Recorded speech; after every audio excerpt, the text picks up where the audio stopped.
Right now, 2 firefighters are being treated for burns after fighting a wildfire in San Jacinto County. The so-called Snow Hill fire spread quickly this afternoon and burned more than 200 acres. The fire is just west of Lake Livingston, not far from Cold Spring.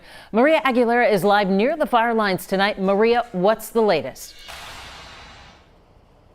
Mia, in addition to those 2 firefighters who were burned, we learned in the last hour that another firefighter had to be treated for a heat-related issue. Meanwhile, that fire is about 90% contained, but crews tell us that it is not actively spreading, and they will be staying overnight on the fire lines to monitor it. Now, as it rapidly spread this afternoon, the fire put a dozen structures, including homes, in danger, but we're told firefighters managed to save all of them. The Snow Hill fire has now burned roughly 215 acres in heavily wooded terrain near Lake Livingston.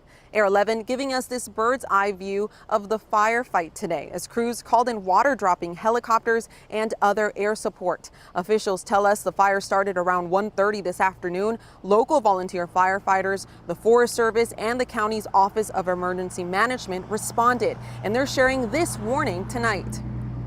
Be vigilant.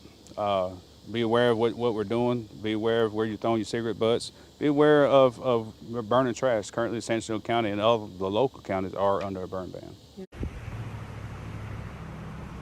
As crews get a handle on this fire, they are starting to reopen some roads in this area. Now we're told that they will begin their investigation in the morning. Live in Cold Spring, Maria Aguilera, KHOU 11 News. Scary stuff there. Thank you, Maria.